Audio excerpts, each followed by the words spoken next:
Salut tout le monde, c'est Frank du podcast Hey Frank. Voici mon vlog. C'est le fun dans mon humble spot de geek avec mon chilling place où que je lis mes affaires. Vous allez voir, on va avoir du fun, puis ça va être écœurant. Hey, aujourd'hui, je m'en viens vous parler de comic books. Pour ceux qui me connaissent, savent que je suis un grand geek. J'adore les comics, j'adore les films, les jeux vidéo et tout ça. Mais ma passion, c'est vraiment aller des bandes dessinées américaines. J'aime bien ça. Puis je vais vous en faire part de certains parce que je sais que certains d'entre vous veulent commencer ça. Puis dans mon troisième épisode de mon podcast, pour ceux qui suivent mon podcast, je parlais de comme pour être un geek, un vrai, il fallait lire des comics. Fait que pour ceux qui veulent le devenir, j'ai les comics pour vous, pour commencer. Parlons un peu de ça. Là, je vais vous parler plus de trade paperback. Comics, vous savez que c'est une reliure qui sort à tous les mois, un petit comics avec 35 pages. Et ben, les trade paperback, ben, c'est ce qui a tous les comics qui sont sortis dans l'année. Et c'est comme un ensemble de tout ça qui font une histoire. Et moi, je viens vous parler, dans le fond, de ceux que je vous conseille de commencer avec pour ceux qui veulent commencer à lire ce genre de littérature. Première suggestion que je peux avoir, c'est quelque chose que je lis à temps perdu quand je le trouve, parce que c'est quand même intéressant et bref, c'est ça, c'est intéressant. On parle de 100 Bullets ici.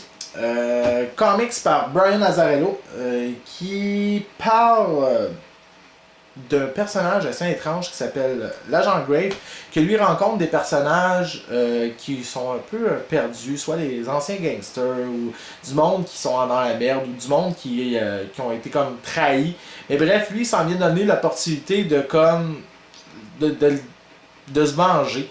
Bref, il amène une valise. Il y a un gun dedans. Puis le gun, ben, il y a 100 balles qui sont introuvables. Que s'il élimine quelqu'un, ben, il ne sera jamais retracé, la personne. Donc, il est comme libre de faire ce qu'il veut sans se faire arrêter. Comme la toune de Papa Roach, Get Away with Murder. Ben, bref, il va être capable de s'enfuir et sans jamais avoir de retour judiciaire après ça. J'adore cette histoire-là. C'est très noir, c'est très sombre, ça fait me penser à un polar, pour ceux qui aiment les polars de littérature normale, mais bref, ça me fait penser à ça.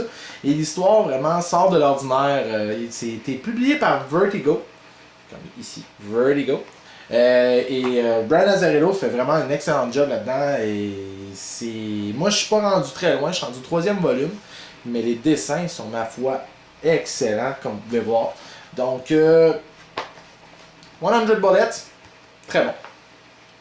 Deuxième suggestion, Invincible par Monsieur Kirkman. Pour ceux qui connaissent Kirkman, vous savez qu'il a fait l'excellent Walking Dead, qui est aussi une de mes suggestions. Malheureusement, je ne le collectionne pas, Walking Dead. Je les emprunte à mon frère.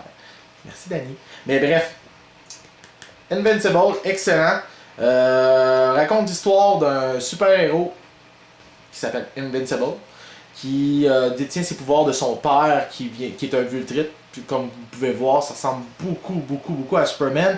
Mais inquiétez-vous pas, c'est pas Superman. On parle ici d'une histoire qui sort de l'absurde dans un univers propre à lui-même. Donc les héros qu'on va voir, ce ne sont pas des héros qu'on connaît, c'est vraiment un univers créé entièrement pour ce personnage-là et par Image, qui est la compagnie qui publie ce merveilleux comics. Et Monsieur Invincible, de son pseudonyme de Mark Grayson, on le voit dans sa vie normale d'étudiant et tout ça, et sa vie de super-héros, où il rencontre plein de problèmes au niveau de sa vie en général. Donc c'est des problèmes personnels. Et c'est un des comics les plus violents que j'ai lus. Tu t'attends pas à ça quand tu vois le travail d'artiste, c'est très coloré, très enfantin, mais au bout de la ligne, ça se met à pisser le sang et tout ça. Donc, ceux qui aiment Walking Dead et qui aiment l'écriture de Kirkman, c'est excellent. Donc, Invincible à lire. Autre suggestion, ça fait longtemps que c'est sorti, mais ça l'a amené un nouveau genre dans la littérature des comics. Je parle ici de Fable. Fable qui a été écrit par Bill Willingham, qui relate les faits de nos personnages de contes de fées qu'on connaît beaucoup, dont Blanche-Neige, les Trois Petits Cochons et tout ça, mais dans un New York contemporain où ce qui se cache de la réalité, dont nous seuls qui lit le comics, c'est qu'est-ce qui se passe et tout ça dans notre réalité à nous, comme quoi que les personnages de contes de fées sont cachés dans notre quotidien. Et c'est quand même très drôle de les voir dans le quotidien. Et c'est très pour adultes. Donc, pour ceux qui veulent se briser un peu l'image des contes de fées du Petit Chaperon Rouge, ou bien de Cendrillon, ou de La Belle et la Bête, allez, c'est excellent. Donc, Fable, autre choix. Un autre que j'ai lu et que j'ai été agréablement surpris, Lock and Keys, publié par IDW, qui est, ma foi, excellent. Ça a été écrit par Joe Hill et dessiné par Gabriel Rodriguez. Joe Hill, pour ceux qui ne le connaissent pas, c'est le fils de Stephen King, le roi de l'horreur.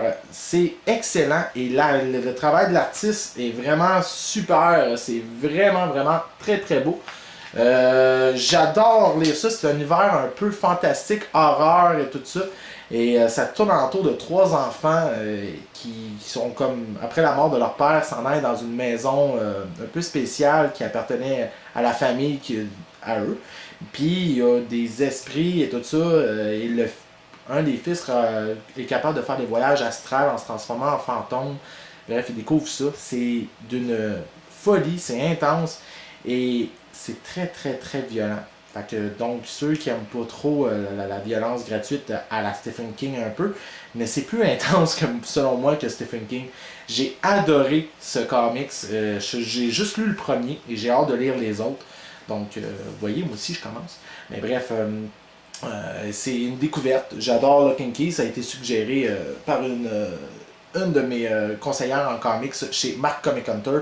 Si vous voulez aller à une place là, sur Papineau, c'est excellent cette place-là. Ils vont vous trouver votre comics. Et même si vous voulez commencer à collectionner les comics de base, c'est la place à aller. Ou sinon, une autre suggestion que j'ai eue d'un autre comic book store qui est Halo Comic, qui est aussi sur des Laurentides, vraiment une très belle place pour réserver les comics qui sortent récemment et qui est à Laval au lieu d'aller à Montréal pour chercher nos affaires. Mais bref, Morning Glories, pour ceux qui connaissent pas du tout cette série, ben bref, je vous la présente, puis pour ceux qui veulent commencer, mais c'est excellent.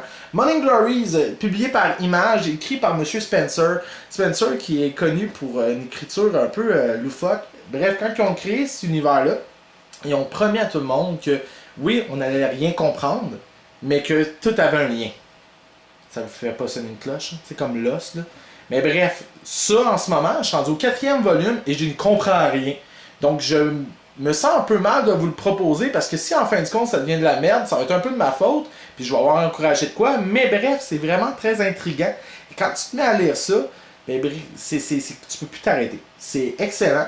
Pour vous conter un peu l'histoire, ça tourne alentour de ces personnages-là qui sont de jeunes étudiants qui sont invités à l'école Morning Glories. Oui, c'est très louche comme nom. Mais bref, l'école Morning Glories est une école pour surdoués selon eux. Et bref, dans ce comics-là, les jeunes découvrent une manigance un peu étrange. Leurs parents, ils sont plus capables de les rejoindre. Certains d'entre eux ont réussi à les rejoindre, mais ils les connaissent pas. Et bref, l'école utilise des trucs un peu intenses pour discipliner les étudiants. Et jamais ils étudient pour vrai. Donc tu te demandes pourquoi ils sont dans cette école-là. Et aujourd'hui encore, je me demande, bref, il y a de quoi, un mystère qui tourne alentour de ça. Mais à lire, Morning Glories, pour ceux qui veulent se casser la tête et saigner du nez. Morning Glories. Ensuite de ça, le comic selon moi qui est le parfait pour commencer à lire des comics, c'est, je parle ici de Kick-Ass. Écrit par Mark Miller, qui relate l'histoire comme dans le film d'un jeune étudiant qui se dit « Ah, mais pourquoi pas devenir un super-héros? Moi-même, tout le monde veut devenir Paris Hilton, pourquoi moi je pourrais pas devenir super-héros? » Ça fait bizarre dit de même, mais c'est exactement ce qu'il dit. Mais je veux pas devenir Paris Hilton. Toi, tu veux-tu devenir Paris Hilton? Non. Ben bref, lui il se disait ça, puis il est devenu un super-héros du nommé Kick-Ass, qui combat le crime et se fait péter la gueule, comme vous avez pu voir dans le film. Et là-dedans, ben, c'est encore plus intense que dans le film. Bref, dessiné par John Romita, Jr. Et vraiment, beau travail d'artiste, c'est vraiment intéressant à voir. J'ai adoré ce comics. Il y a 3 volumes qui existent, mais 2. Un 3e qui est en train de se faire en comics pour ceux qui veulent essayer de le collectionner et de commencer. Ça pourrait être une belle trouvaille. C'est facile à collectionner celui-là. Il y a un quatrième aussi, un prélude de Hit Girl, qui est comme celle qui l'aide, la petite fille de 12 ans qui tue tout le monde. Là. Mais bref, à lire, même si vous avez vu le film, vous devez le lire. C'est excellent. Dernier petit comics, trade que je vous présente est selon moi l'une des plus belles histoires de l'univers de DC Comics. Je parle ici de Identity Crisis de Brad Meltzer. C'est vraiment l'une des plus belles découvertes que j'ai fait. En me demandant c'était quoi. C'est Monsieur Mark Comic Hunter qui me l'a conseillé. Excellent. C'est d'une beauté. Les dessins sont vraiment très très beaux. On parle ici un côté un peu old school mélangé avec de l'actuel comme dessin. Fait que c'est vraiment très très beau. Monsieur Rag Morales qui a fait ça. L'histoire tourne alentour d'une enquête après que la femme de Engine Man s'est fait tuer. Et tout se passe dans le quotidien des super-héros, un peu comment ils vivent dans leur propre vie avec leurs enfants, leurs proches. C'est vraiment excellent à lire. C'est ma plus grosse suggestion pour ceux qui veulent commencer à lire de quoi. C'est vraiment pas une histoire de super-héros conventionnelle. On parle pas ici de sauver la planète, mais de sauver l'humanité intérieure. C'est wow, très très bon. Ça fait le tour des suggestions que j'avais à faire. Je vais revenir avec d'autres vidéos, inquiétez-vous pas. Ça me tente. J'ai le goût de me lancer. J'espère que vous aimez mon podcast. Si vous aimez mon vidéo, je vais faire aussi plus l'un de l'autre. Allez liker la vidéo. Et après ça aussi, vous allez pouvoir, dans les commentaires, je vais mettre aussi les liens de ma page Facebook et tout ça, de comment aussi aller voir mon podcast sur A-Frank sur SoundCloud. Donc, suivez ma page Facebook, suivez mon channel YouTube maintenant. Et on se revoit la prochaine. Salut, soyez sages.